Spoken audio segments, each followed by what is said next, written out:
السلام علیکم ورحمۃ اللہ وبرکاتہ۔ وعلیکم السلام ورحمۃ اللہ وبرکاتہ۔ آواز بڑھا دو۔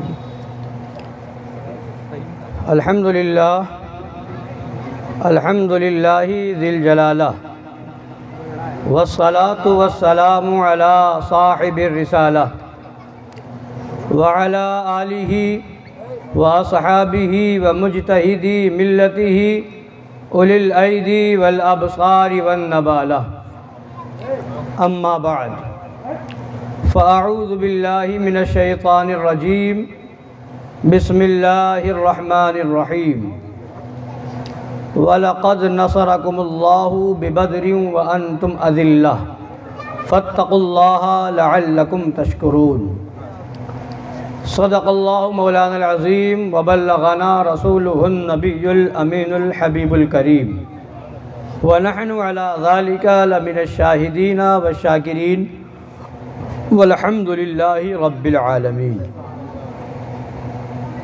سنیم من نعرے اللہ اکبر میزنم، دم زبو بکر و عمر عثمان و حیدر میزنم، قادریم نعرے یا غوث اعظم میزنم، دم ز شیخ احمد رضا خان قطب عالم میزنم، رضویم من نعرے یا اعلی حضرت میزنم، دم ز شیخ حشمت علی خان فرد عالم میزنم۔ آئیے کچھ سننے اور سنانے سے پہلے ہم اور آپ مل کر اپنے آقا و مولا لمبے لمبے ہاتھوں سے بھیک دینے والے، سنہری جالیوں میں آرام فرمانے والے، اندھیری قبر میں کام آنے والے، مکان والے لامکان والے، عرب والے عجم والے، شفاعتی لأہل الکبائر کا نغمہ جانفزا سنانے والے، میدان محشر میں ہم گناہگاروں سیاہ کاروں بدکاروں کو بخشوانے والے، جہنم سے بچانے والے جنت میں لے جانے والے، جام کوثر بھر بھر کے پلانے والے، پل صراط سے گزرتے وقت ہم گنہگاروں کے لیے رب سلم کی صدائیں لگانے والے، حضور احمد مجتبی جناب محمد رسول اللہ ارواحنا فدا صلی اللہ تعالی علیہ وعلا آلہ وسلم کی بارگاہ عرش پناہ میں درود پاک کا نذرانہ محبت پیش کریں۔ اللہم صلی علی سیدنا و نبینا و شفیعنا و حبیبنا و مولانا محمد معدن الجود والکرم وآلہ الکرام و ابنہ الکریم و امتہ الکریمۃ و بارک وسلم۔ نبی اور آل نبی کی بارگاہ میں ایک بار اور پڑھ لیجئے، صلی اللہ علی النبی الامی وآلہ صلی اللہ علیہ وسلم، صلاۃ و سلاما علیک یا رسول اللہ صلی اللہ تعالی علیہ وعلی آلہ وسلم۔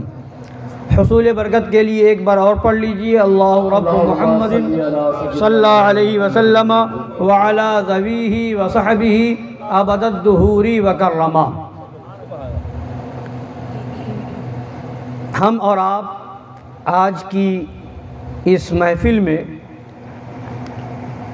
تاریخ اسلامی کی پہلی جنگ بدر کے مجاہدین اور اس کے شہدائے کرام رضی اللہ تعالی عنہم اجمعین کی یاد میں اکٹھا ہوئے ہیں۔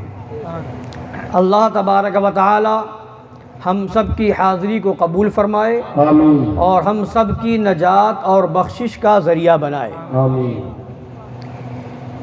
امام اہل سنت، مجدد اعظم دین و ملت، عظیم البرکت، رفیع الدرجت، آقائے نعمت، دریائے رحمت، امام عشق و محبت، کنز الکرامت، جبل الاستقامت، حامی سنت، ماحی شرک و بدعت، قاطع کفر و ضلالت، آیت من آیات اللہ، معجزت من معجزات رسول اللہ، سیدی آقائی مولائی ملجائی سرکار اعلیٰ حضرت فاضل بریلوی رضی اللہ تعالیٰ عنہ وارضاہ عنا خراج عقیدت پیش کرتے ہیں۔ جس مسلمان نے دیکھا انہیں ایک نظر، جس مسلمان نے دیکھا انہیں ایک نظر، اس نظر کی بصارت پہ لاکھوں سلام، اس نظر کی بصارت پہ لاکھوں سلام، جان نثاران بدر و احد پر درود، جان نثاران بدر و احد پر درود، حق گزاران بیعت پہ لاکھوں سلام، حق گزاران بیعت پہ لاکھوں سلام۔ اور سیدی سرکار مظہر اعلیٰ حضرت شیر بے شہ اہل سنت، مناظر اعظم علی الاطلاق، امام المناظرین، غیظ المنافقین، سیدنا علامہ شاہ مفتی ابو الفتح محمد حشمت علی خان قادری برکاتی رضوی لکھنوی ثم پیلی بھیتی رضی اللہ تعالیٰ عنہ وارضہ عنا بڑے ہی محبت بھرے اور درد بھرے انداز میں گویا ہوتے ہیں، استغاثہ کرتے ہیں۔ وہی گلشن صحابہ نے جسے خونوں سے سینچا تھا، وہی گلشن صحابہ نے جسے خونوں سے سینچا تھا، اجاڑا جا رہا ہے اب تو اے ابر سخا اٹھیے، اجاڑا جا رہا ہے اب تو اے ابر سخا اٹھیے۔ پورے تاریخ اسلامی کی ایک زبردست انداز میں منظر کشی کر دی کہ آپ ایک شعر میں دیکھیں، ایک مصرے میں دیکھیں کہ وہی گلشن صحابہ نے جسے خونوں سے سینچا تھا، وہ کون سا گلشن ہے؟ وہ گلشن اسلام ہے، وہ ہمارا دین اسلام ہے، جس کی آبیاری صحابہ کرام نے اپنا خون دے کر کے کی ہے، جس کی حفاظت صحابہ نے اپنا خون دے کر کے کی ہے، اور جس کو بچانے کے لیے، جس اسلام کی ناموس و عزت کو بچانے کے لیے، رسول کائنات صلی اللہ علیہ وسلم کی عزت و حرمت کو بچانے کی خاطر، ناموس رسالت کی حفاظت کی خاطر صحابہ نے نہ اپنے مال کو مال سمجھا، نہ اپنی جان کو جان سمجھا، نہ اپنے خون کو خون سمجھا، نہ اپنی اولاد کو اولاد سمجھا، نہ اپنے کاروبار کو کاروبار سمجھا، نہ اپنے گھر کو گھر سمجھا، نہ اپنے مکان کو مکان سمجھا، نہ اپنے شہر کو شہر سمجھا، سب کچھ نبی کی عظمت پر قربان کر کے اور بتا دیا، اے دنیا والو ہمارا تیور یہ ہے، جو جان مانگو تو جان دیں گے، جو مال مانگو تو مال دیں گے، مگر یہ ہم سے کبھی نہ ہوگا کہ نبی کا جاہو جلال دیں گے۔ تو وہ صحابہ جنہوں نے عظمت اسلام کو سمجھا تھا، وہ صحابہ جنہوں نے ہمیں عظمت رسول کا سبق دیا ہے، وہ صحابہ جنہوں نے ہمیں عشق رسول کا سبق پڑھایا ہے، وہ صحابہ کا عظیم احسان ہے ہم زندگی بھر ان کی یاد مناتے رہیں، ان کے نام پہ اپنا سب کچھ قربان کرتے رہیں، پھر بھی حق ادا نہیں کر سکتے، حق غلامی ادا نہیں کر سکتے۔ اسلام جب مکہ المکرمہ میں آیا، میرے آقا صلی اللہ تعالی علیہ وعلا آلہ وسلم نے جب اسلام کی تبلیغ فرمائی ہے، نہ جانے کتنی مصیبتوں کا سامنا کرنا پڑا۔ آج ہم اور آپ کیا ہیں؟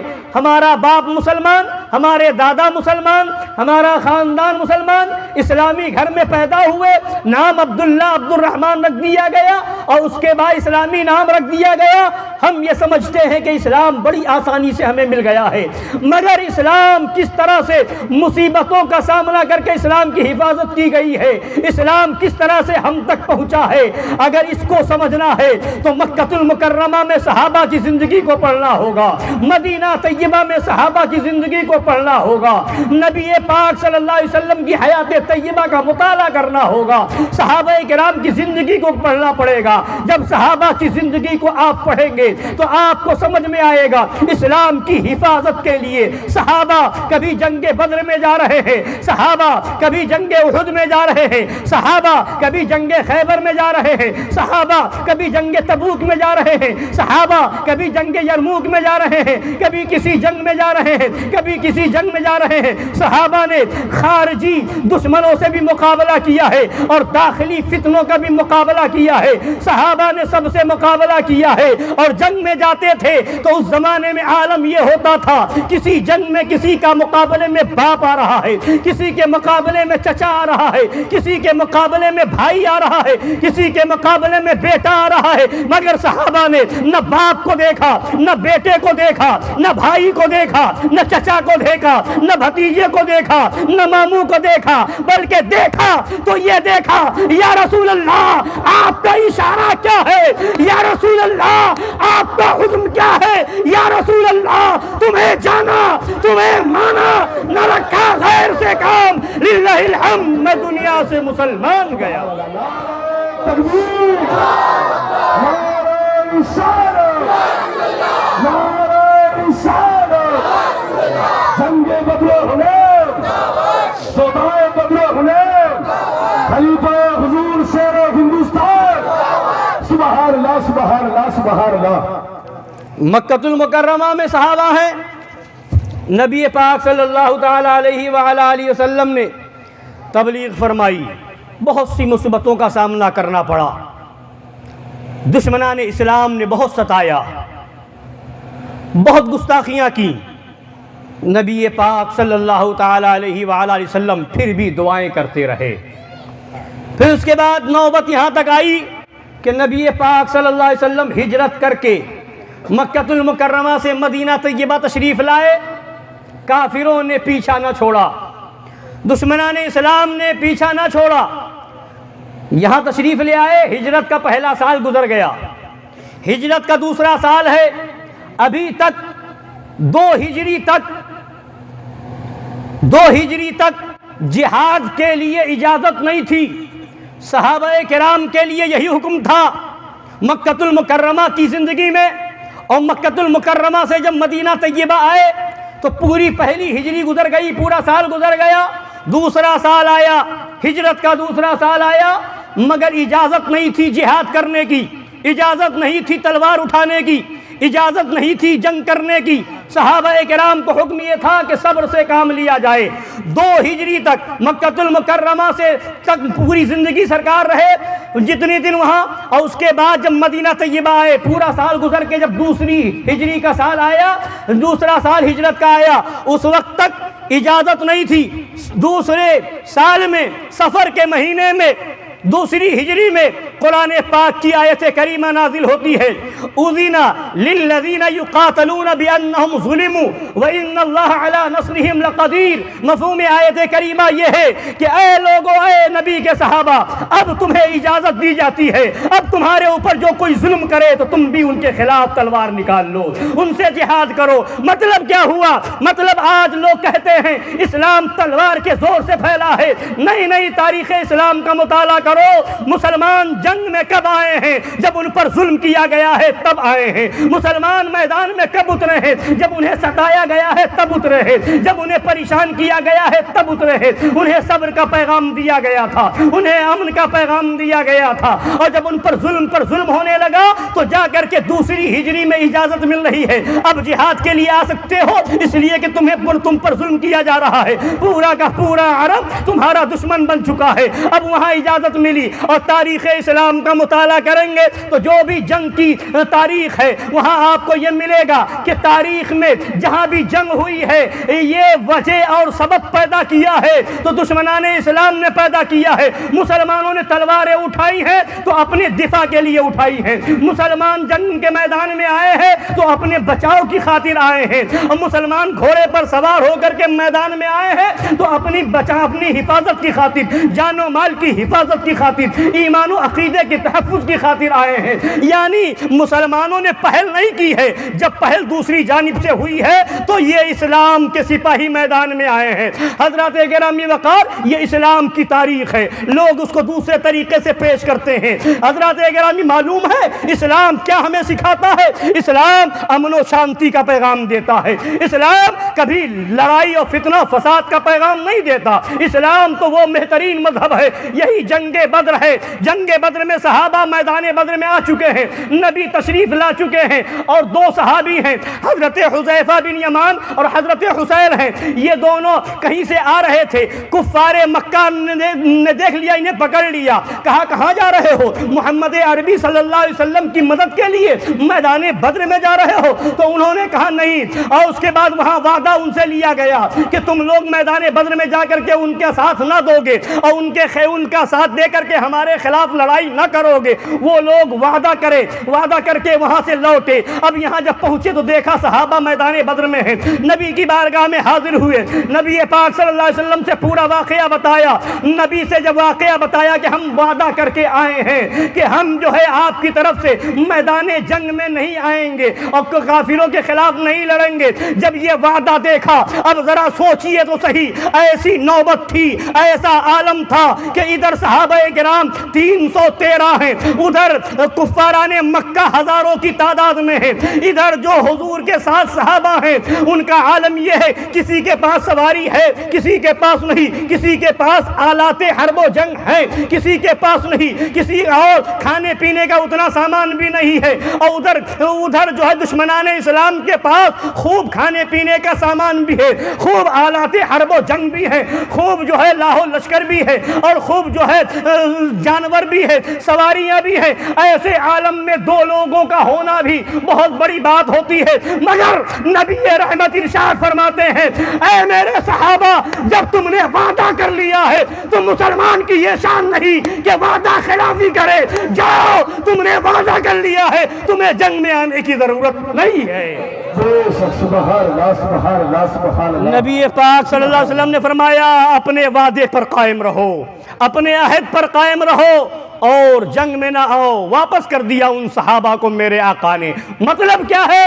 مطلب یہ ہے نبی بتا رہے ہیں مسلمان وعدے کا پکا ہوا کرتا ہے، مسلمان وعدے کا سچا ہوا کرتا ہے، چاہے جیسی نوبت آ جائے، جیسا وقت آ جائے، جو وعدہ کر لیا ہے اس وعدے پر قائم رہنا ہوگا۔ یہ میرے آقا صلی اللہ علیہ وسلم کے پیارے دین کی سچائی ہے، یہ میرے آقا صلی اللہ علیہ وسلم کے دین کا پیغام ہے۔ بہرحال اب جنگ بدر میں صحابہ موجود ہیں، اور جب چلے تھے تو معاملہ یہ نہیں تھا کہ جنگ کرنے جا رہے ہیں، وہاں جگہ معاملہ یہ تھا کہ مدینہ شریف کے قریب کے جو کفار تھے اور دشمنان اسلام تھے وہ آئے دن صحابہ کرام کے اوپر حملہ کیا کرتے تھے، مسلمانوں پر حملہ کیا کرتے تھے۔ تو خبر ملی تھی کہ ابو سفیان ایک قافلے کے ساتھ واپس لوٹ رہا ہے، یہ ابو سفیان واپس جا رہے ہیں، اس وقت تک اسلام نہیں لائے تھے، بعد میں اسلام لے آئے، تو یہ جا رہے ہیں، تو لہٰذا یہ لوگ تنگ کیا کرتے ہیں تو ان کا قافلہ چل کر کے گھیرا جائے اور ان کے سامان کو لوٹ لیا جائے، اس لیے کہ ہمیں بہت تنگ کرتے ہیں، اس ارادے سے نکلے تھے۔ کوئی بہت بڑا جنگ کا ارادہ نہ تھا۔ جب مکہ المکرمہ سے باہر تشریف لائے حضور پاک صلی اللہ تعالی علیہ وآلہ وسلم کو خبر ملی کہ کافروں تک خبر پہنچ گئی مکہ میں، وہ لوگ پوری فوج کے ساتھ آ رہے ہیں، وہ لوگ پورے لشکر کے ساتھ آ رہے ہیں، تو میرے آقا صلی اللہ علیہ وسلم نے صحابہ کو اکٹھا کیا اور فرمایا ہے میرے صحابہ، ہو سکتا ہے وہ قافلہ بھی مل جائے جس کو پکڑنے کے لیے ہم چلے ہیں، اور ہو سکتا ہے جنگ کی نوبت بھی آ جائے، تو کیا کیا جائے گا؟ حضرت ابوبکر صدیق، حضرت فاروق اعظم اور دوسرے مہاجر صحابہ آگے بڑھ کر کے عرض کرتے ہیں یا رسول اللہ جیسا وقت ہوگا ویسا کیا جائے گا، ہم پیچھے ہٹنے والے لوگ نہیں ہیں۔ نبی پاک صلی اللہ علیہ وسلم انصار صحابہ کو دیکھ رہے تھے، جو لوگ مدینہ شریف میں رہتے تھے اور جنہوں نے مکہ شریف سے ہجرت کر کے آنے والے صحابہ کی مدد کی تھی، ان صحابہ کو انصار صحابہ کہا جاتا ہے۔ وہ سارے صحابہ سامنے موجود تھے، ان سے یہ وعدہ کیا گیا تھا کہ جب تک کوئی مدینے پر حملہ نہیں کرے گا اس وقت تک آپ کو جنگ نہیں کرنا ہے، اور جب کوئی مدینے پر چڑھائی کر دے تو آپ لوگ جنگ کریں گے۔ تو یہ چونکہ اب یہاں مدینے کے اندر کی بات نہیں، مدینہ شریف سے باہر نکل چکے ہیں، تو میرے آقا ان صحابہ کو دیکھ رہے تھے جو مدینہ شریف کے رہنے والے تھے، انصار صحابہ تھے، تو جب یہ دیکھا تو وہ صحابہ سمجھ گئے یہ میرے آقا صلی اللہ تعالی وسلم ہماری طرف متوجہ ہیں۔ انہی انصار صحابہ میں حضرت سعد بن عبادہ آگے بڑھتے ہیں، یا رسول اللہ کیا اشارہ آپ کا ہماری طرف ہے؟ یا رسول اللہ آپ یہ فکر نہ کریں کہ ہم نے یہ وعدہ کیا تھا کہ مدینہ میں اگر کوئی آئے گا تو ہم آپ کا ساتھ دیں گے اور ان سے جنگ کریں گے، نہیں یا رسول اللہ آپ حکم تو دے، ہم آپ کہیں گے کہ سمندر میں کود جاؤ تو ہم کودنے کو تیار ہیں۔ سبحان اللہ سبحان اللہ سبحان اللہ۔ اور حضرت مقداد رضی اللہ تعالیٰ عنہ، مقداد بن اسود رضی اللہ تعالیٰ عنہ آگے بڑھتے ہیں، یا رسول اللہ ہم انصاری صحابہ ہیں، ہم انصار ہیں، ہم نے یہ بھلے وعدہ کیا تھا، ہم نے یہ بھلے کہا تھا، مگر یا رسول اللہ ہم بنی اسرائیل نہیں ہیں، یا رسول اللہ ہم موسیٰ علیہ السلام کی قوم نہیں ہیں کہ موسیٰ علیہ السلام کی قوم نے موسیٰ علیہ السلام سے کہا تھا اذهب انت وربك فقاتلا انا هنا قاعدون۔ ان بنی اسرائیلیوں نے کہا تھا موسیٰ علیہ السلام سے کہ آپ جائیں اور آپ کا رب جا کر کے لڑائی کرے، جنگ کرے، ہم تو یہی بیٹھے رہیں گے۔ یا رسول اللہ ہم بنی اسرائیل نہیں ہیں، ہم موسیٰ علیہ السلام کی قوم نہیں ہیں، ہم آپ کے وفادار ہیں۔ یا رسول اللہ ہم بیٹھیں گے نہیں، ہم آگے سے لڑیں گے، ہم پیچھے سے لڑیں گے، ہم دائیں سے لڑیں گے، بائیں سے لڑیں گے، اور جان دے کر کے یہ بتا دیں گے جان دی ہوئی اسی کی تھی، حق تو یہ ہے کہ حق ادا نہ ہوا۔ سبحان اللہ تکبیر اللہ اکبر یا رسول اللہ یا اللہ شہدائے بدر زندہ باد مفتی نقیب الرحمان صاحب قبلہ زندہ باد زندہ باد۔ سبحان اللہ صحابہ کرام کا جب یہ جوش دیکھا تو نبی پاک صلی اللہ علیہ وسلم نے ان کے حق میں دعا فرمائی۔ میدان بدر میں پہنچے، مدینہ شریف سے نکلے تھے تو رمضان شریف کی 12 تاریخ تھی۔ جب مدینہ شریف سے نکلے تھے تو رمضان شریف کی 12 تاریخ تھی، اور جب وہاں سے آگے بڑھے، جب میدان بدر میں پہنچے تو رمضان شریف کی 13 تاریخ تھی۔ اور جب آگے بڑھے مدینہ شریف سے نکلے تو سارے لوگوں کو اکٹھا کیا۔ نبی نے فرمایا جو بچے ہیں، کم عمر ہیں، وہ واپس چلے جائیں، جنگ کے میدان میں بچوں کا کیا کام ہے۔ اسی لشکر میں، اسی فوج میں ایک کم عمر صحابی حضرت سعد بن ابی وقاص کے بھائی حضرت عمیر بن ابی وقاص بھی تھے۔ جب نبی نے حکم دیا بچے واپس ہو جائیں تو وہ حضرت عمیر بن ابی وقاص رونے لگے، یا رسول اللہ ہمیں واپس نہ کیا جائے، ہم بھی اسلام کے لیے جائیں گے، ہم بھی اپنی گردن کٹائیں گے، یا رسول اللہ ہم بھی قربانی دیں گے۔ یہ صحابہ کرام میں جو کم عمر صحابہ تھے، جن کے بچپنے کا زمانہ تھا، ان کا جوش ایسا تھا، وہ جانے کے لیے۔ آج ہمارے وہاں بھی بچہ روتا ہے، کس لیے؟ پیسے کے لیے روتا ہے۔ ہمارے وہاں بچہ روتا ہے ٹافی کے لیے روتا ہے، ہمارے وہاں بچہ روتا ہے عید کے کپڑے دلانے کے لیے روتا ہے، ہمارے وہاں بھی بچہ روتا ہے تو کس لیے روتا ہے؟ کہ مٹھائی کھائیں گے اس لیے روتا ہے، کھلونا چاہیے اس لیے روتا ہے۔ مگر وہ صحابہ کرام میں بھی وہ کم عمر صحابہ اور بچپنے کا زمانہ ہے، وہ رو رہے ہیں تو اسلام کے جنگ میں جانے کے لیے رو رہے ہیں، اسلام میں جانے، اسلام میں اپنا، اسلام کے لیے اپنی گردن کٹانے کے لیے رو رہے ہیں۔ یا رسول اللہ ہمیں واپس نہ کیا جائے۔ جب وہ رونے لگے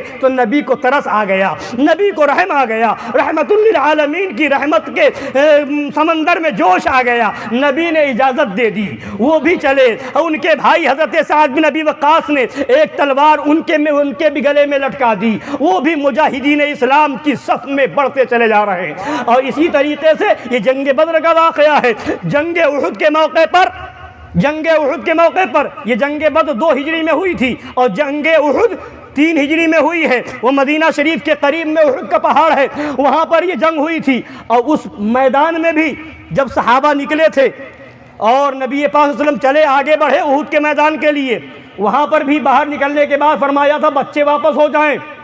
تو انہی لوگوں میں کم عمر صحابہ میں حضرت رافع بن خدیج بھی تھے۔ رافع بن خدیج رضی اللہ تعالیٰ عنہ، کم عمری کا زمانہ ہے، بچپنے کا زمانہ ہے۔ جب یہ سنا کہ نبی نے فرمایا بچے واپس ہو جائیں تو حضرت رافع بن خدیج اپنی پاؤں کی پنجوں کے بل اوپر کھڑے ہو جاتے ہیں۔ یا رسول اللہ میں چھوٹا نہیں، میں تو بڑا ہوں۔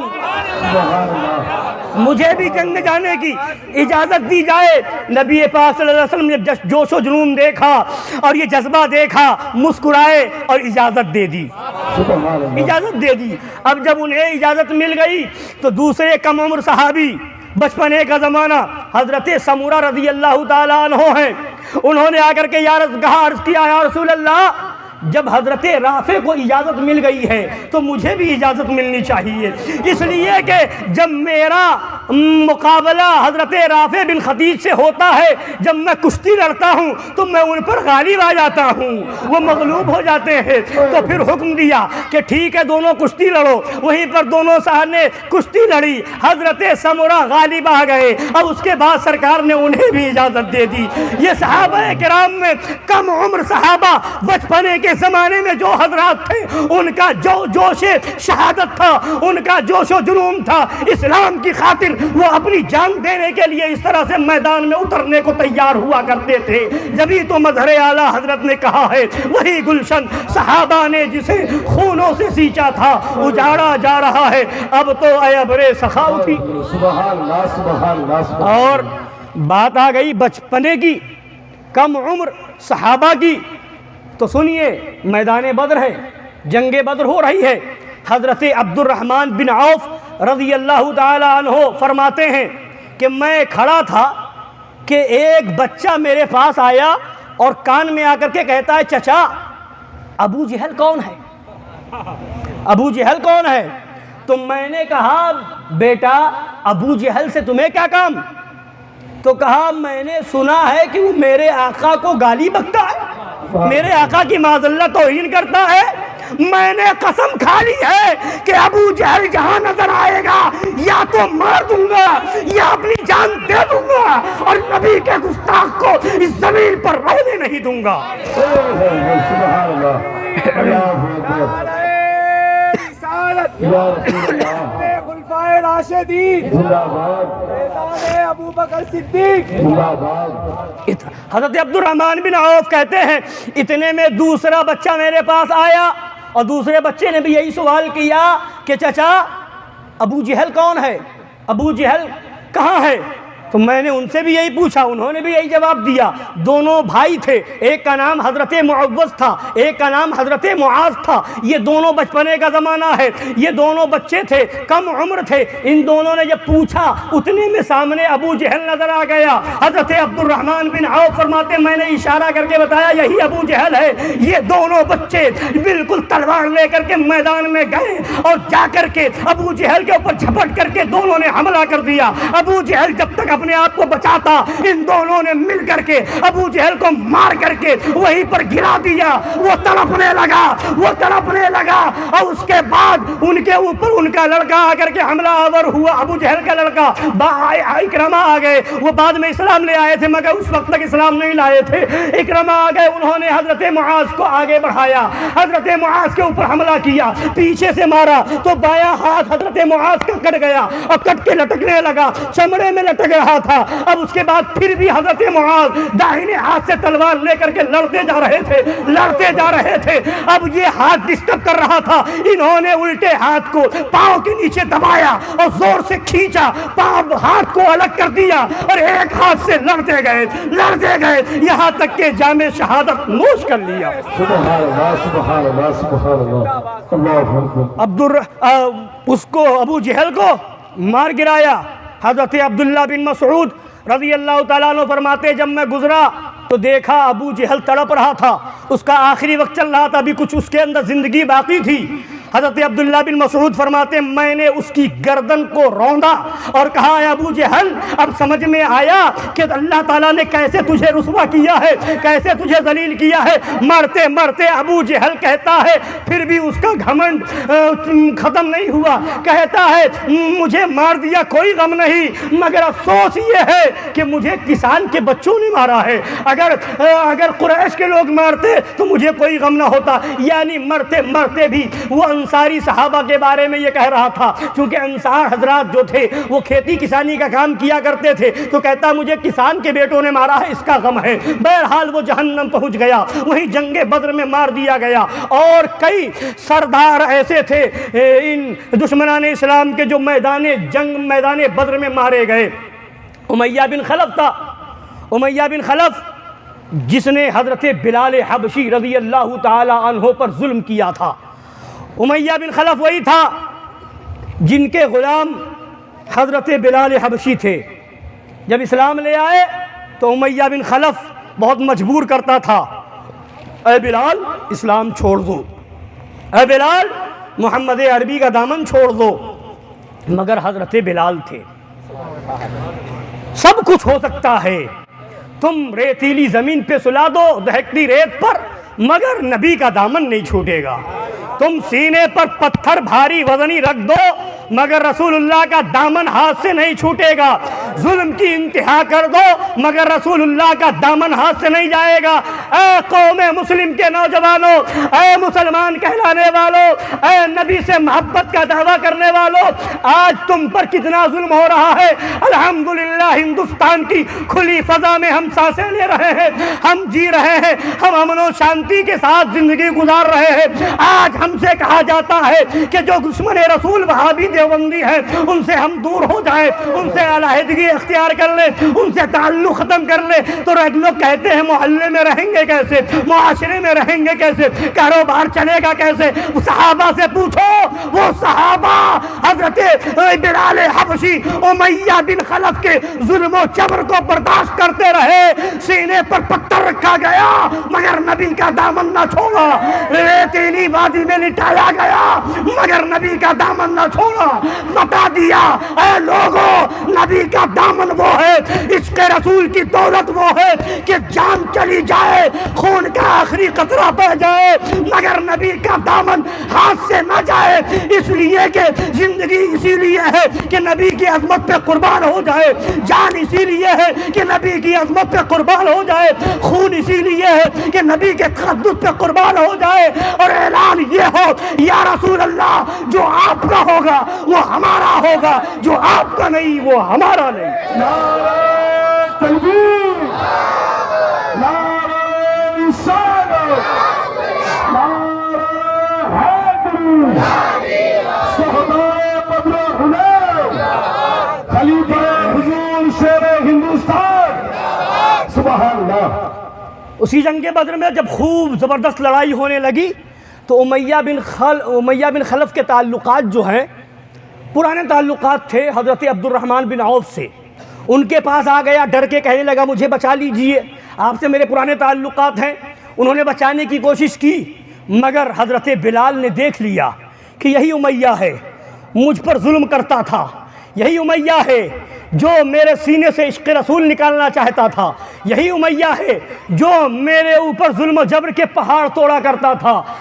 آ گئے اور انصار صحابہ کو بلا لیا۔ اب اس کو جب مارنے لگے تو اس نے حضرت عبد الرحمن بن عوف سے کہا مجھے بچا لیجئے۔ حضرت عبد الرحمن بن عوف نے کہا لیٹ جاؤ زمین پر، لٹا دیا اور اس کے اوپر خود لیٹ گئے تاکہ اس طرح سے یہ بچ جائے، مگر حضرت بلال نے اور دوسرے صحابہ نے نیچے سے جا کر کے، اوپر حضرت عبد الرحمن بن عوف تھے، نیچے امیہ تھا، اور نیچے سے تلوار مارتے تھے، نیچے سے اس پر حملہ کرتے تھے اور تلوار اور برچھی مار کر کے اس کو وہیں پر جہنم پہنچا دیا اور بتا دیا نبی کا ہوگا تو زندہ رہے گا، نبی کا گستاخ ہوگا تو زندگی کا کوئی حق نہیں ہے۔ تو اس طرح سے جنگ بدر میں صحابہ نے قربانیاں دی ہیں۔ وہی جنگ بدر ہے، نبی پاک صلی اللہ علیہ وسلم جب نکلے، میدان بدر ہے، جمعہ کا دن ہے، 17 رمضان کی تاریخ ہے، نبی صف بندی کر رہے ہیں، صحابہ کرام 313 صحابہ ہیں، صف میں کھڑے ہیں، صف بندی ہو رہی ہے۔ ایک صحابی حضرت اسود ہیں، حضرت سواد ہیں رضی اللہ تعالیٰ عنہ۔ تو جب صف میں کھڑے تھے تو ان کا شکم پاک، پیٹ جو ہے ان کا تھوڑا نکلا ہوا تھا باہر، صف کے باہر تھا، تو حضور نے اپنے عصا مبارک سے حضرت سواد کے پیٹ پہ ہلکا سا اشارہ کیا اور دبایا اور فرمایا استوی یا سواد، اے سواد سیدھے ہو جاؤ۔ اتنا کہا، صف کھڑی ہے، لائن سے صف میں لوگ کھڑے ہیں، تو وہ حضرت سواد آگے بڑھے اور کہا یا رسول اللہ، آپ نے میرے پیٹ پہ چھڑی ماری ہے، میں اس کا بدلہ لوں گا۔ اللہ اکبر۔ صحابہ کرام کے اوپر ایک عجیب کیفیت طاری ہو گئی، حضرت سواد کیا کہہ رہے ہیں؟ انہوں نے رسول پاک صلی اللہ علیہ وسلم نے فرمایا ٹھیک ہے، لو چھڑی، بدلہ لے لو۔ انہوں نے کہا یا رسول اللہ، جب چھڑی لگی تھی تو میرا پیٹ کھلا ہوا تھا، نبی نے جسم پاک سے کپڑا ہٹایا، اے سواد لو بدلہ لے لو۔ حضرت سواد آگے بڑھے اور جا کر کے نبی کے شکم پاک کو بوسہ لے لیا، چوم لیا، اور پھر لپٹ گئے نبی کے جسم پاک سے، اور نبی نے فرمایا اے سواد یہ کیا کر رہے ہو؟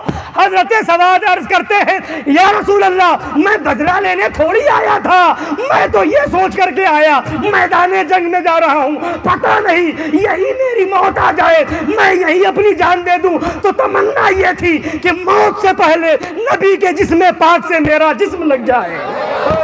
سبحان اللہ سبحان اللہ سبحان اللہ سبحان اللہ سبحان اللہ۔ نبی کے جسم کو چوم لوں اور پھر جام شہادت نوش کر لوں، پھر دنیا سے جاؤں، تو پھر یہ جانا بھی میرے لیے خوش نصیبی ہے۔ بے شک سبحان اللہ۔ صحابہ نبی نے جب یہ دیکھا تو نبی نے دعائیں دی، اور اس کے بعد پھر صف بندی کروائی، اور پھر صحابہ کرام کو بتایا۔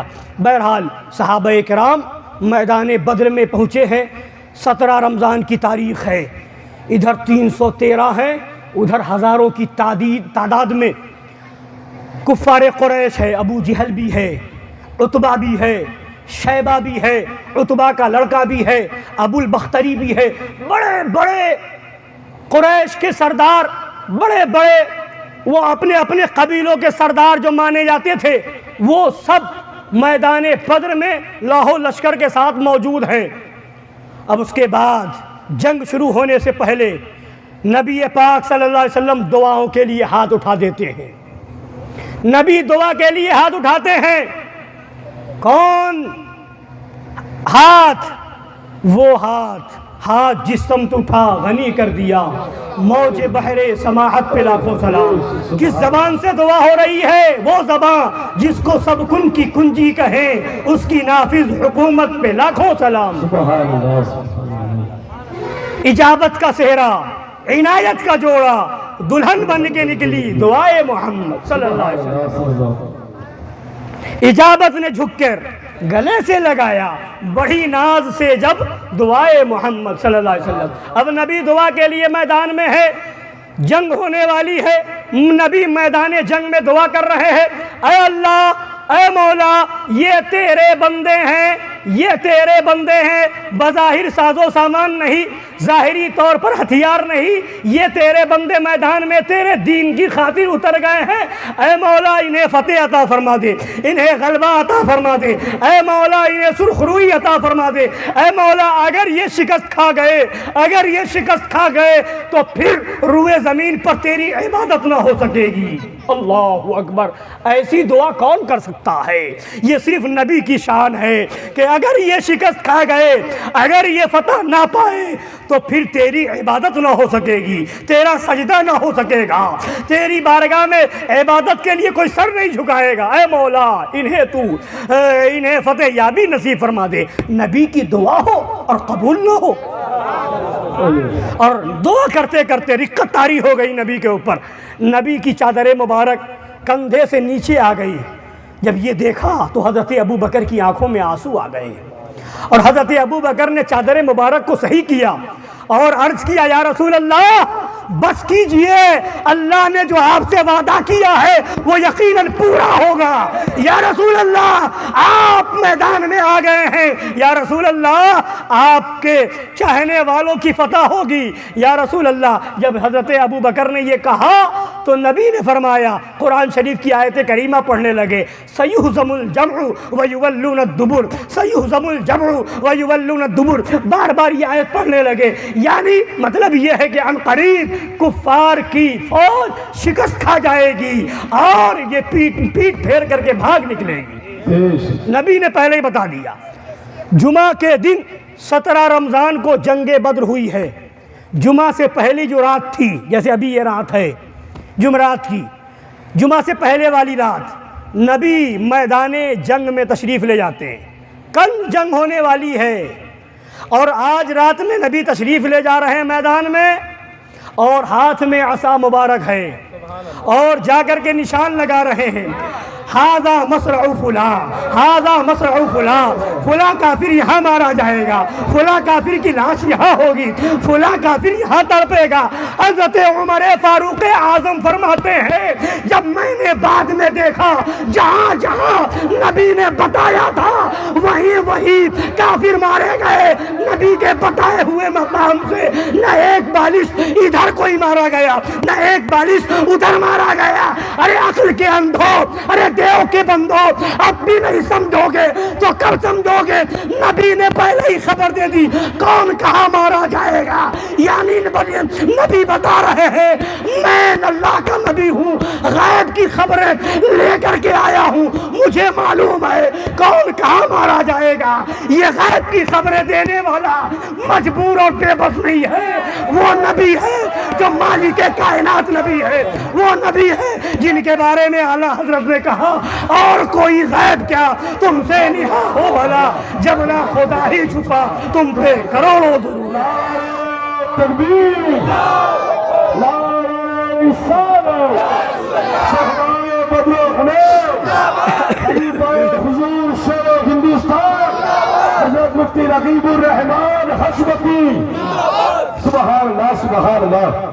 اسی میدان بدر میں ادھر 313 ہیں، ادھر ہزاروں کی تعداد میں دشمنان اسلام ہیں، مقابلہ ہو رہا ہے۔ اسی میں کسی کا باپ مقابلے میں ہے، کسی کا بھائی مقابلے میں ہے، کسی کا بیٹا مقابلے میں ہے، کسی کا بھتیجا مقابلے میں ہے، رشتہ دار کا رشتہ دار سے مقابلہ ہو رہا ہے۔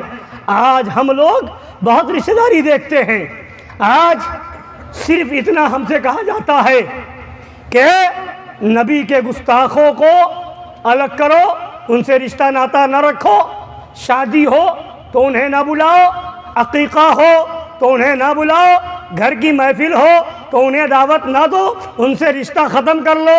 تو اتنے میں ہم چکر میں پڑ جاتے ہیں، رشتہ داری ہے دعوت نہ دیں، رشتہ داری ہے آنا جانا بند کر دیں، تعلق ختم کر دیں، ارے ایسا ہے ویسا ہے۔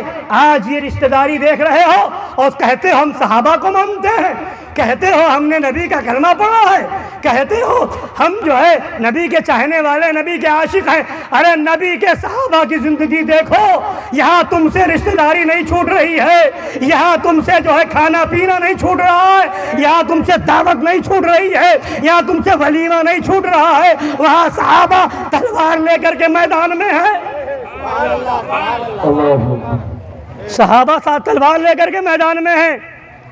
حضرت حنظلہ ہیں رضی اللہ تعالیٰ عنہ، میدان احد ہے، جنگ احد کے اندر حضرت حنظلہ رضی اللہ تعالیٰ عنہ ہیں، ادھر اسلامی لشکر کی طرف سے، اور ان کا باپ ابو عامر راہب کافروں کی طرف سے ہے۔ حضرت حنظلہ کا باپ ابو عامر راہب اور حضرت حنظلہ مسلمانوں کی طرف سے ہے۔ جنگ ہو رہی ہے اور وہ آ کر کے نبی سے عرض کرتے ہیں یا رسول اللہ اگر اجازت ہو تو میں اپنے باپ کا سر قلم کر کے آپ کے قدموں میں ڈال دوں۔ وہ حضرت حنظلہ ہے، جب میدان احد میں جنگ کے لیے آواز دی گئی تھی تو وہ رات میں سو رہے تھے، اپنی بیوی کے ساتھ تھے، اور جب آواز دی گئی تو ویسے ہی اٹھے اور چل دیے، غسل بھی نہ کیا، میدان میں آ گئے، لڑتے لڑتے شہید ہو گئے۔ نبی نے جب صحابہ شہید ہوئے تھے ان پر نظر ڈالی تو حضرت حنظلہ کی جس کی لاش مبارک نہ تھی، آسمان پر دیکھا تو مسکرائے اور فرمایا حضرت حنظلہ کو فرشتے لے گئے ہیں اور نہلایا جا رہا ہے، سبحان اللہ سبحان اللہ، غسل دیا جا رہا ہے۔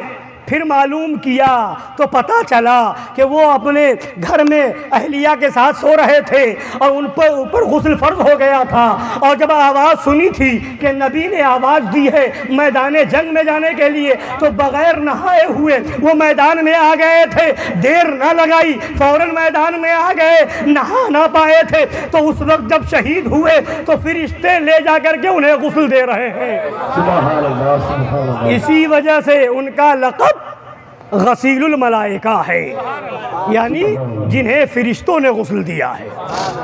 وہ حضرت حنظلہ ہیں، باپ کے لیے اجازت مانگ رہے ہیں، یا رسول اللہ اگر اجازت ہو تو میں اپنے باپ کا سر قلم کر کے آپ کے قدموں میں ڈال دوں۔ حضرت عبداللہ ہیں، عبداللہ بن ابی کے بیٹے ہیں۔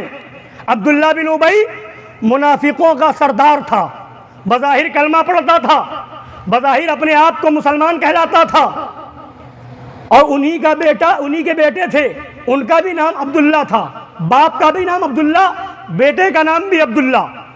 عبداللہ بن ابی منافق اور ان کے بیٹے کا نام بھی عبداللہ، اور یہ مومن۔ ایک مرتبہ ایک جنگ کے موقع پر حضرات انصار اور حضرات مہاجرین میں، مہاجرین اور انصار صحابہ میں کچھ باتیں ہو گئی، تو یہ عبداللہ بن ابی منافق آیا اور اس نے کچھ جملے کہا کہ اے انصار، تم ہی لوگوں نے ان لوگوں کو، مکے والوں کو، یہ مہاجرین کو تم نے جگہ دی ہے، رہنے کے لیے مکان دیا ہے، اور یہ لوگ تم ہی سے لڑ رہے ہیں۔ اس طرح سے الٹی سیدھی باتیں کی۔ جب مدینہ واپس چلو تو ان ذلیل لوگوں کو پھر ہم کچھ نہیں دیں گے، انہیں مدینہ سے نکال دیں گے، معاذ اللہ رب العالمین۔ اور انہی مکہ شریف سے جو لوگ آئے تھے انہی میں میرے آقا بھی تھے، مکہ شریف سے آ کے مدینہ شریف رہنے والوں میں، مہاجرین میں۔ تو جب یہ بات نبی تک پہنچی تو حضرت عمر کو جب خبر ہوئی تو حضرت عمر تلوار لے کر کے آ گئے، یا رسول اللہ اجازت دیجئے اس منافق کی گردن مار دوں۔ نبی نے فرمایا نہیں، رک جاؤ، ابھی لوگوں میں یہ بات پھیل جائے گی کہ یہ تو اپنے ہی لوگوں کو مروا رہے ہیں، اس لیے ابھی سنجیدگی سے کام لو۔ جب یہ خبر حضرت عبداللہ کو پہنچی، یعنی عبداللہ بن ابی کے بیٹے کو، جو صحابی رسول تھے، ان کو پہنچی، وہ آئے نبی کی بارگاہ میں، یا رسول اللہ اگر آپ کی یہ مرضی ہے کہ میرے باپ کا سر قلم کر دیا جائے، گردن مار دی جائے، تو مجھے اجازت دیجئے، میں گردن ماروں گا۔ بیٹے ہیں، بیٹے باپ کی گردن مارنے کو تیار ہیں۔ آج ہم سے رشتہ داری نہیں چھوٹتی، چچا ہے، بھتیجا ہے، ماموں ہے، بھانجا، کیسے مسلمان ہو؟ ابے نبی کی عظمت کے لیے اعلان یہ ہوگا، یا رسول اللہ آپ کا ہے تو ہمارا ہے، آپ کا نہیں تو ہمارا کوئی تعلق نہیں، اور اعلان ہوگا، انہیں جانا، انہیں مانا، نہ رکھا غیر سے کام، للہ الحمد میں دنیا سے مسلمان گیا۔ نعرہ تکبیر، نعرہ رسالت، سبحان اللہ سبحان اللہ سبحان اللہ۔ شہدائے بدر و حنین، شہدائے بدر و حنین، سبحان اللہ۔ اس منافق نے کہا تھا کہ ان ذلیل لوگوں کو مدینہ سے نکالیں گے۔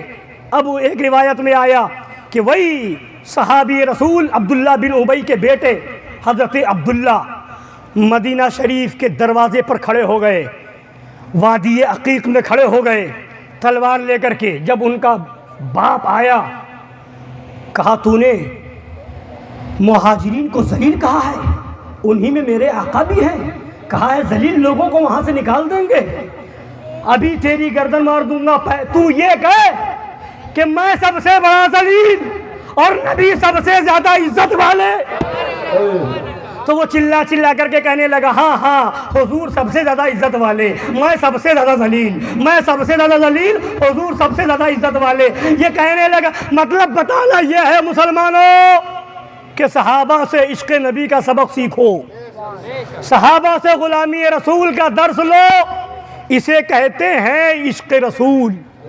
یہاں دین کے معاملے میں خون کا رشتہ نہیں دیکھا جاتا، دین کے معاملے میں نبی سے محبت کا رشتہ دیکھا جاتا ہے۔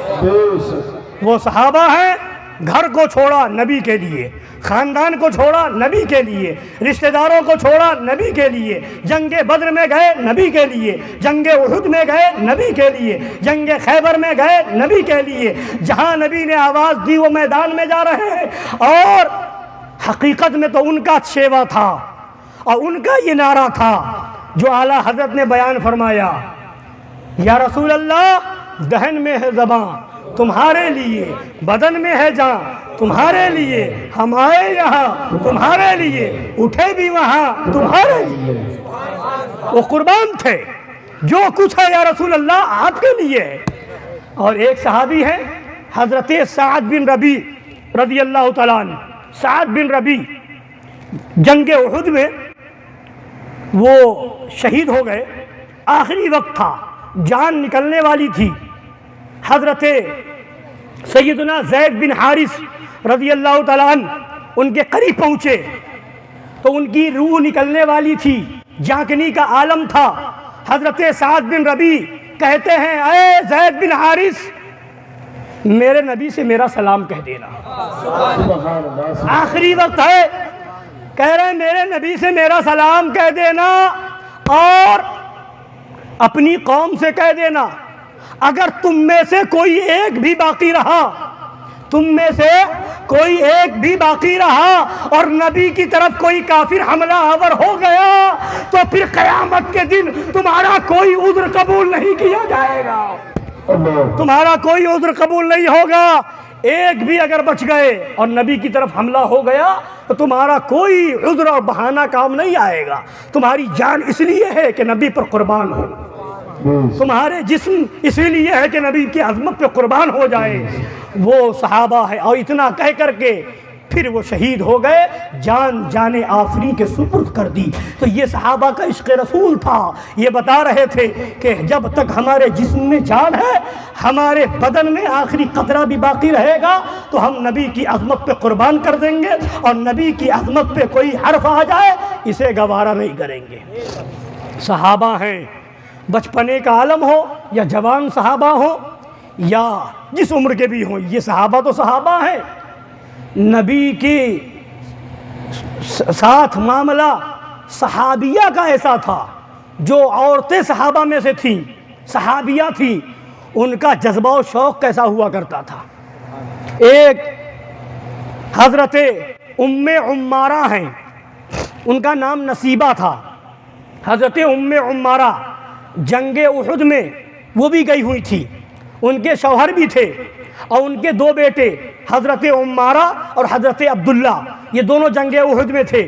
حضرت ام عمارہ وہ بھی جنگ میں تھیں اور پانی پلانے کا کام کر رہی تھی، مجاہدین کو پانی پلانے کا کام کر رہی تھی۔ دیکھا کہ کافروں نے نبی کی طرف حملہ کرنے کی کوشش کی ہے، وہ صحابیہ حضرت ام عمارہ جوش میں آ جاتی ہیں، پانی کے پیالے کو پھینکتی ہے اور بڑھ کر کے نبی کے آگے جا کر کے ان کافروں سے مقابلہ کرنے لگتی ہے۔ ایسے مقابلہ کرتی ہے کہ جب بعد میں دیکھا گیا تو ان کے جسم پاک کے اوپر تقریباً 18 زخم لگے ہوئے تھے، 18 زخم لگے ہوئے تھے۔ اور وہ ایک کافر تھا، اس نے حضرت عبداللہ جو ان کے بیٹے تھے ان کے اوپر حملہ کیا تھا اور ان کا خون بہنے لگا تھا۔ تو حضرت ام عمارہ نے اپنا کپڑا پھاڑا اور اپنے بیٹے کے جہاں زخم تھا باندھ دیا، خون بند ہو گیا، اور کہا اے بیٹے اڑ جاؤ اور نبی کے لیے اپنی جان قربان کر دو۔ وہ نبی کی صحابیہ تھی۔ پھر اتنے میں وہ کافر نبی کی طرف بڑھا، نبی نے فرمایا اے بی بی ام عمارہ، یہی وہ ہے جس نے تیرے بیٹے پر حملہ کیا ہے۔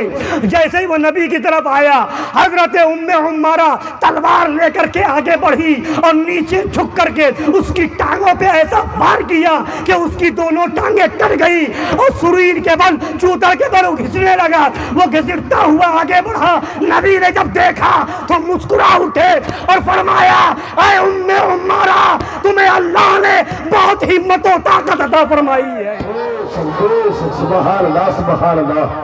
پھر اس کے بعد جب یہ سنا تو حضرت ام عمارہ عرض کرتی ہے یا رسول اللہ ہمیں کچھ نہیں چاہیے، بس دعا کر دیجئے کہ کل جو ہے جنت میں آپ کا ساتھ نصیب ہو جائے، آپ کی رفاقت مل جائے۔ نبی دعا کے لیے ہاتھ اٹھاتے ہیں، ان کے لیے، ان کے شوہر کے لیے، ان کے دونوں صاحبزادے کے لیے دعا کرتے ہیں اللہم اجعلہم رفقائی فی الجنہ، اے اللہ ان لوگوں کو جنت میں میرا ساتھی بنا دے۔ اللہ اکبر۔ جنت میں ساتھی بننے کا تو یہ انہیں یہ مزدہ نہیں ملے گا، انہیں یہ مزدہ جافزہ نہیں ملے گا، انہیں یہ نصیب انہیں نہیں ہوگا تو کسے ہوگا؟ جو اپنی جان کو جان نہ سمجھے، جو اپنی اولاد کو اولاد نہ سمجھے، جو اپنے خون کو خون نہ سمجھے، وہ ان کا شوق شہادت، یہ ان کا جوش عشق رسول تھا۔ اور انہیں جنگ احد ہی کا واقعہ ہے کہ ایک صحابیہ اور ہیں، ان کے بیٹے، ان کے بھائی، ان کے شوہر اور ان کے والد تینوں شہید ہو گئے، والد بھی شہید، بھائی بھی شہید اور شوہر بھی شہید ہو گئے۔ اور وہیں جنگ احد میں یہ خبر افواہ پھیل گئی کہ نبی شہید کر دیے گئے۔ تو وہ خاتون، وہ صحابیہ آگے بڑھنے لگی، نبی میرے کیسے ہیں؟ کسی نے کہا کہ وہ تمہارے بھائی شہید ہو گئے، کہا کوئی بات نہیں، نبی کیسے ہیں؟ پھر آگے بڑھی، کسی نے کہا تمہارے والد شہید ہو گئے، کہا کوئی بات نہیں، میرے نبی کیسے ہیں؟ پھر آگے بڑھی، کسی نے کہا کہ تمہارے شوہر شہید ہو گئے، انہوں نے کہا کوئی غم نہیں، میرے نبی کیسے ہیں؟ کسی نے کہا کہ آپ کے نبی زندہ و سلامت ہے، تو کہتی ہے جب نبی سلامت ہے تو سب سلامت ہے۔ سبحان اللہ، باپ شہید ہو گئے کوئی غم نہیں، بھائی شہید ہو گئے کوئی غم نہیں، شوہر شہید ہو گئے کوئی غم نہیں، تسلی ہے، پناہ دو جہاں زندہ سلامت ہے، پناہ بے کساں زندہ و سلامت ہے، ہمیں کوئی غم نہیں، رسول سلامت ہے تو سب سلامت ہے۔ تو یہ نبی کی صحابیہ کا جوش و جنون تھا، ان کا نبی سے محبت و عشق رسول کا جذبہ طاہرہ تھا۔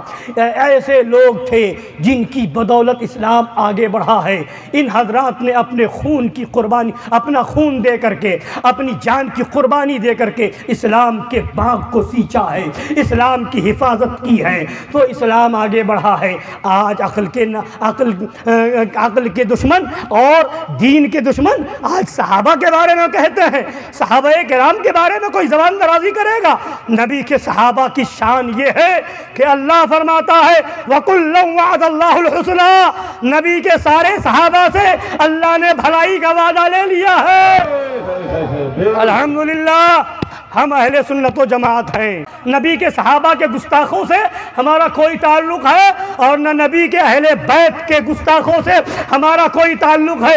جو انگلی نبی کے صحابہ کی طرف اٹھے گی اس انگلی کو ہم قلم کر دیں گے، جو زبان اہل بیت کی طرف کھلے گی اس زبان کو کھینچ لیں گے۔ نہ ہم نبی کے صحابہ کی گستاخی برداشت کریں گے، نہ نبی کے اہل بیت کی گستاخی برداشت کریں گے۔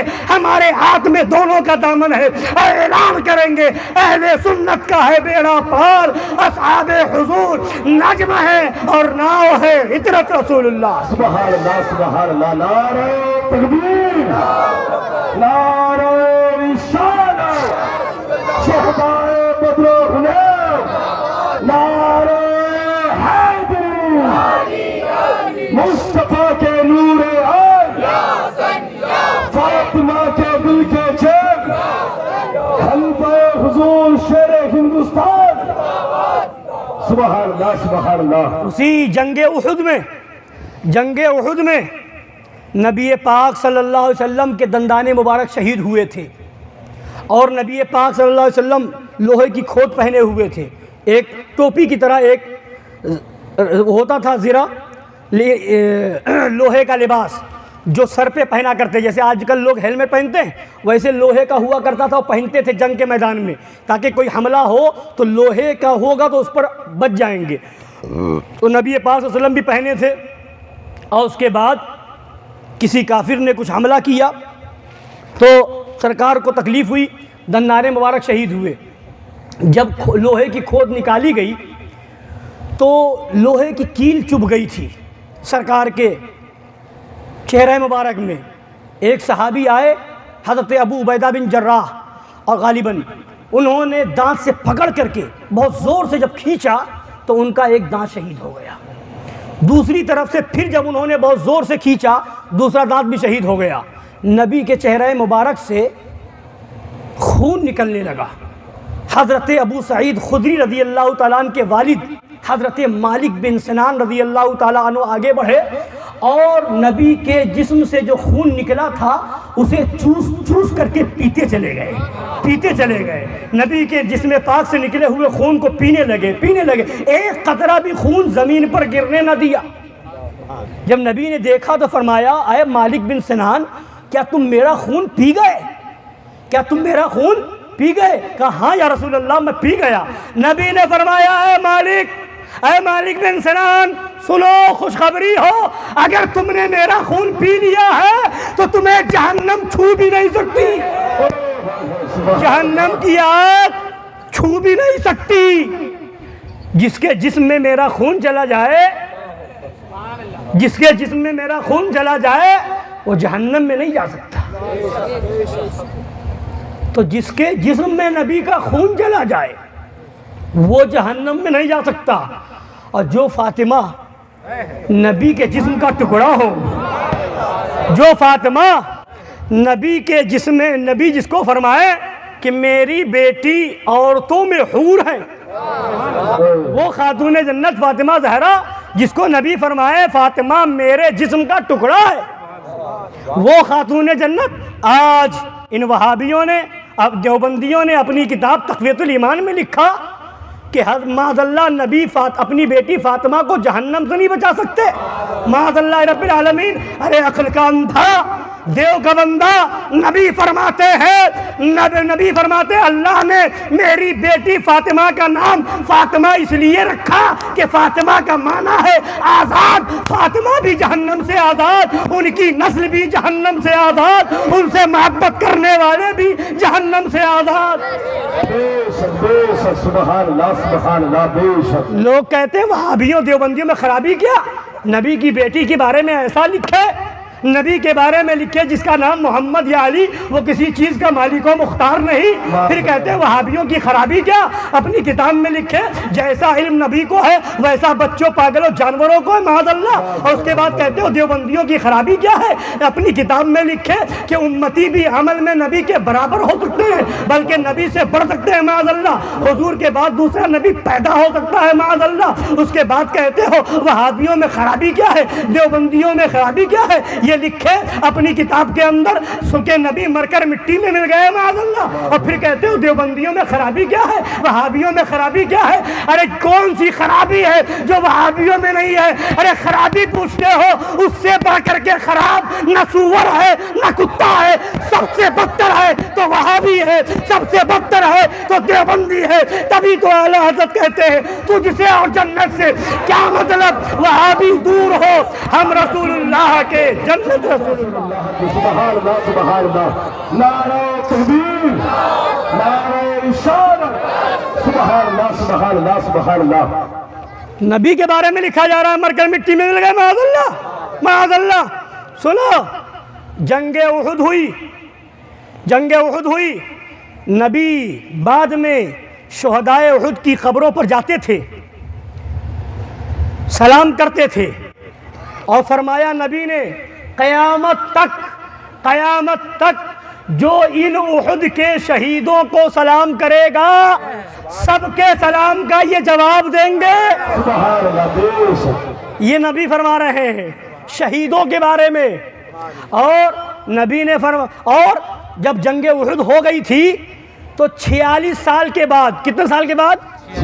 46 سال کے بعد احد کے شہیدوں کی قبریں کھل گئیں، احد کے شہیدوں کی قبریں کھل گئی تو لوگوں نے دیکھا 46 سال کے بعد کہ انہوں نے اپنا ہاتھ اپنے زخموں پہ رکھا تھا اور زخم ویسے ہی تر و تازہ تھے.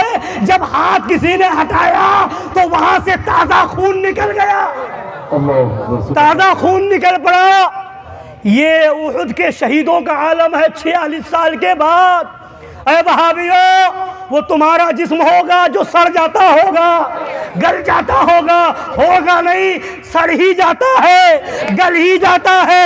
ارے 46 سال کو 46 سال ہے, اگر 2 دن 3 دن بغیر برف کے اگر تیرے مرے ہوئے جسم کو رکھ دیا جائے, بدبو نہ آئے تو بتاؤ. اور وہ شہدائے کرام ہیں, 46 سال کے بعد بھی قبریں کھل گئی تو خون تازہ ہے, جسم تازہ ہے, اور ہاتھ اٹھایا تو خون کے فوارے ابل پڑے. وہ شہدائے کرام ہیں, نبی کے نام پر جان دینے والوں کی زندگیاں ہیں. اور ایک خاتون ہے, کئی سال کے بعد, جنگ احد کے کئی سال کے بعد جب وہاں سے گزری تو وہیں حضرت حمزہ ہیں, نبی کے پیارے چچا حضرت حمزہ سید الشہداء آرام کر رہے ہیں, وہ بھی شہید ہوئے تھے. انہوں نے وہاں سے گزرتے ہوئے کہا السلام علیکہ یا عم رسول اللہ صلی اللہ علیہ وسلم رضی اللہ تعالیٰ عنہ. تو ان کے کان میں آواز آئی وعلیکم السلام ورحمۃ اللہ.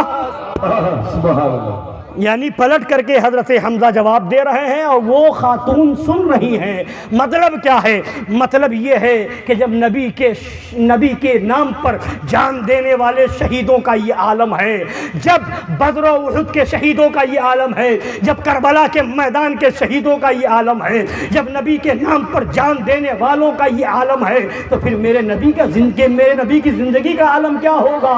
ہم تو یہ مانتے ہیں, ہمارا عقیدہ ہے تو زندہ ہے واللہ, تو زندہ ہے واللہ, میری چشم عالم سے چھپ جانے والے. اب آخری بات سنیے, اب میں اپنی بات مکمل کرتا ہوں. یہی میدان بدر ہے جہاں اللہ کی طرف سے مسلمانوں کی امداد کے لیے, مسلمانوں کی مدد کے لیے 5000 فرشتے آ گئے تھے. 5000 فرشتے آ گئے تھے. بہت سے کافر ایسے بھی ہیں کہ ان کا ہاتھ کٹ رہا ہے, ان کا بازو کٹ رہا ہے اور کاٹنے والا دکھ نہیں رہا. کئی لوگوں کے اوپر کوڑے کے نشان جنگ کے بعد بھی پائے گئے.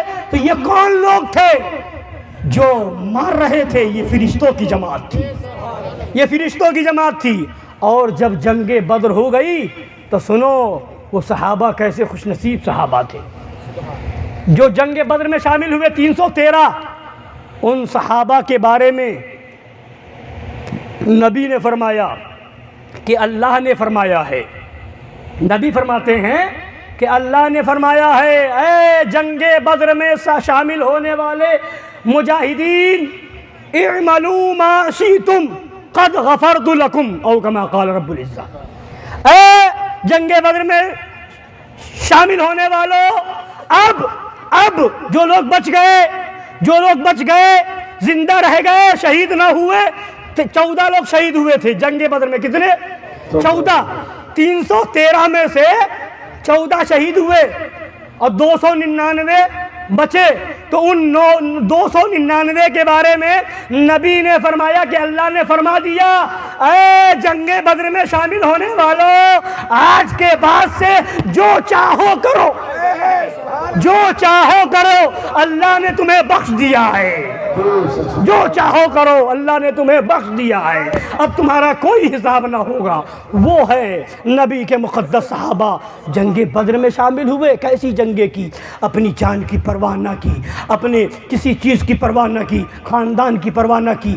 تب انہیں جا کر کے یہ مرتبہ ملا ہے, ان کا یہ مقام ہے کہ ان کے بعد کوئی بھی پیدا ہو ریاضت پہ ریاضت کرے, مجاہدے پہ مجاہدہ کرے, عبادت پہ عبادت کرے, تقوی پہ تقوی اختیار کرے, نماز پہ نماز پڑھے, روزے پہ روزہ رکھے, حج پہ حج کرے, زکوٰۃ پہ زکوٰۃ دے, صدقے پہ صدقہ کرے, کچھ بھی کر لے اور وہ بڑے سے بڑا مرتبہ حاصل کر سکتا ہے. غوث ہو سکتا ہے, قطب ہو سکتا ہے, ولی ہو سکتا ہے, ابدال ہو سکتا ہے, مگر کسی صحابی کے مرتبے کو نہیں پہنچ سکتا. بے شک. کیوں؟ وہ ان کا عمل تھا، انہوں نے کچھ سمجھا ہی نہیں، نہ جان کو جان سمجھا، نہ مال کو مال سمجھا، نہ اولاد کو اولاد سمجھا۔ صدقہ مانگو، اے میرے سنی بھائیوں، ان صحابہ کا صدقہ مانگو، رات میں دعائیں کرو، مولا جنگ بدر کے مجاہدین اور شہداء کا ہمیں صدقہ عطا فرما، احد کے مجاہدین اور شہداء کا صدقہ عطا فرما، خیبر کے مجاہدین اور ان کے اس کے شہداء کا ہمیں صدقہ عطا فرما، نبی کے نام پر جان دینے والے شہیدوں کا صدقہ عطا فرما، اور ان کا غلام ہماری نسلوں میں پیدا فرما، ہمارے بچوں کو ان کا وفادار بنا، ان کا جانثار بنا، ان کا وفادار غلام بنا، ان کے جذبات طاہرہ کا صدقہ عطا فرما۔ اگر قسم خدا کی ان کا صدقہ مل گیا، یہاں بھی کامیاب ہو وہاں بھی کامیاب ہو۔ بے شک بے شک، سبحان اللہ سبحان اللہ۔ صحابہ کی زندگی پڑھو، تب سمجھ میں آئے گا دین کیسے پھیلا ہے، اسلام کیسے آگے بڑھا ہے، مسلمانوں نے کیسی قربانیاں دی ہیں، تب جا کر کے آج ہم تک اسلام پہنچا ہے۔ آج ہم سے چند باتیں کر لی جائے، خالی زبانی طور پر دعویٰ کرنے کو کہہ دیا جائے تو ہم بڑے مسلمان ہیں، سوتے ہیں اور خواب دیکھ رہے ہیں جنت میں جائیں گے، نہیں، ایسے جنت نہیں ملے گی، سچے عاشق رسول بنو تب جنت ملے گی۔ صحابہ نے کیا کیا کیا ہے، صحابہ نے کیا کیا کیا ہے، اس کے بعد نبی کی بارگاہ میں پھر بھی حاضر ہو چکے ہیں، عرض کرتے ہیں، اور ان کی تمنا یہ ہے کہ رسول ہمارے راضی ہو جائیں، رسول ہمارے خوش ہو جائیں۔ آج ہم سے رشتہ داری نہیں چھوٹتی، آج ہم سے دعوت نہیں چھوٹتی، آج ہم سے ایک ولیمہ نہیں چھوٹتا، اور اس کے بعد ہم سوچتے ہیں کہ مرے اور جنت میں جائیں، مرے اور بخشش ہو جائے۔ بخشش ہوگی مگر عاشق رسول کی ہوگی، بخشش ہوگی نبی کے چاہنے والوں کی ہوگی۔ اللہ تمہاری نمازوں کا محتاج نہیں ہے، تمہارے روزوں کا محتاج نہیں ہے، تمہاری زکوٰۃ کا محتاج نہیں ہے، تمہارے حج کا محتاج نہیں ہے۔ سنو، جنت اسے ملے گی نمازی ہو، روزے دار ہو، حاجی ہو اور زکوٰۃ دینے والا ہو، صدقات و خیرات کرنے والا ہو، اس کے ساتھ ساتھ وہابیوں سے دور رہنے والا ہو، نبی کے گستاخوں سے علیحدہ ہو، تب جنت ملے گی۔ ان کے دشمنوں سے دشمنی ہو، ان کے دوستوں سے دوستی ہو، اللہ والوں سے محبت ہو، اور اللہ کے رسول کے دشمنوں سے، نبی کے صحابہ کے گستاخوں سے، نبی کے اہل بیت کے دشمنوں سے، نبی کے صحابہ کی توہین کرنے والے۔ آج یہ مولوی تطہیر پیدا ہوا، صحابہ کو زانی لکھ رہا ہے، معاذ اللہ، صحابہ کرام کو خاطی لکھ رہا ہے، اور لوگ کہہ رہے ہیں مولوی تطہیر نے کیا کیا ہے، مولوی تطہیر سے ہوا کیا ہے۔ آج مولوی آ کر کے کہتا ہے وہابی کے ساتھ کھا لیں گے تو کیا وہابی ہو جائیں گے؟ ارے وہابی نہیں ہوگا تو یہ بتا تو سنی بھی کیسا ہوگا؟ حق سبحان اللہ۔ یہ سنی کیسا وہابی کے ساتھ کھائے؟ اگر باپ کے گستاخ کے ساتھ کھائے گا تو لوگ کہیں گے نالائق بیٹا ہے، اور نبی کے گستاخ کے ساتھ کھائے گا دنیا کہے گی نالائق امتی ہے۔ لائق امتی بنو، لائق۔ کہتے ہو وہابی کے ساتھ کھائیں گے تو کیا کافر ہو جائیں گے؟ کیا کافر ہو جائیں گے؟ کیا وہابی کے ساتھ بیٹھ جائیں گے تو کیا کافر ہو جائیں گے؟ دیوبندی کے ساتھ کھا لیں گے تو کیا کافر ہو جائیں گے؟ اگر یہی اصول اور ضابطہ ہے کیا کافر ہو جائیں گے؟ کیا کافر ہو جائیں گے؟ تو سن، زنا کرے گا تب بھی کافر نہیں ہوگا تو کیا زنا کرنے جائے گا؟ شراب پیے گا تب بھی کافر نہیں ہوگا، جوا کھیلے گا تب بھی کافر نہیں ہوگا، تو کیا اس کا مطلب اجازت ہو جائے؟ ابے عقل کا اندھا، وہابی شراب پینے سے ایمان نہیں جائے گا، گنہگار ہوگا، اور جوا کھیلنے سے گنہگار ہوگا، ایمان نہیں جائے گا، زنا کرے گا، ایمان نہیں جائے گا، گنہگار ہوگا، اور وہابی کے ساتھ بیٹھے گا تو اس کی صحبت اتنی بری ہے کہ ایک نہ ایک دن ایمان چلا جائے گا۔ لہذا شراب سے بھی بچو، جوا سے بھی بچو، زنا سے بھی بچو، حرام کام سے بچو، ان سب سے پہلے ضروری ہے کہ وہابی سے بچو۔ وہابیت دیوبندیت تطہیریت لہذا اپنا ایمان بچاؤ۔ صحابہ نے جو کیا ہے ان کی زندگی کو اپنے لیے نمونہ عمل بناؤ۔ صحابہ نے سب برداشت کیا، مگر نبی کی طرف کوئی آواز اٹھ جائے، کوئی انگلی اٹھ جائے، یہ برداشت نہیں۔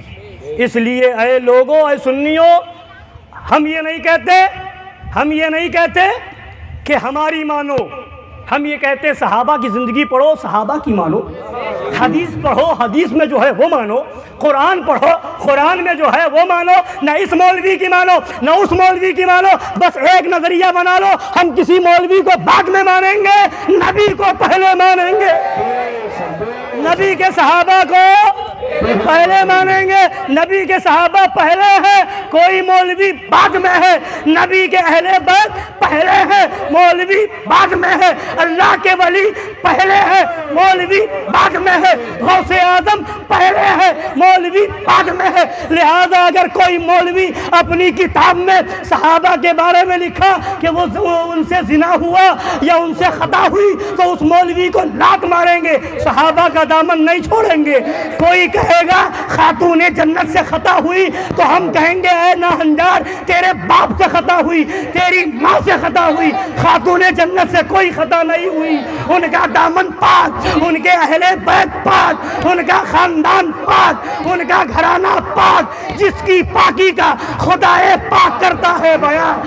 آیہ تطہیر سے ظاہر ہے شان اہل بیت، اور جو ہری پگڑی والا، دعوت اسلامی والا، پاکستانی تنظیم والا غوث اعظم کو مدنی منا لکھے گا، ہم کسی مولوی کی نہیں مانیں گے، ہم کہیں گے جو غوث اعظم کا نہیں وہ ہمارا نہیں۔ ہمیں کسی مفتی کا فتویٰ نہیں چاہیے۔ غوث اعظم کی توہین کرو گے تو چاہے ہندوستان کے ہو چاہے پاکستان کے، لات ماریں گے اور کہیں گے قادری کر، قادری رکھ، قادریوں میں اٹھا قدر عبد القادر قدرت نما کے واسطے۔ لہذا سنیو، اپنا ایمان صحیح رکھو، اپنا عقیدہ صحیح رکھو، اسی میں بخشش ہے، اسی میں نجات ہے، اسی میں رسول راضی، اسی میں صحابہ راضی، اسی میں اہل بیت راضی، اور یہ راضی تو خدا راضی ہے۔ خدا کی رضا چاہتے ہیں دو عالم، خدا چاہتا ہے رضا محمد صلی اللہ علیہ وسلم۔ کھڑے ہو جائیں، صلاۃ و سلام پڑھ لیں۔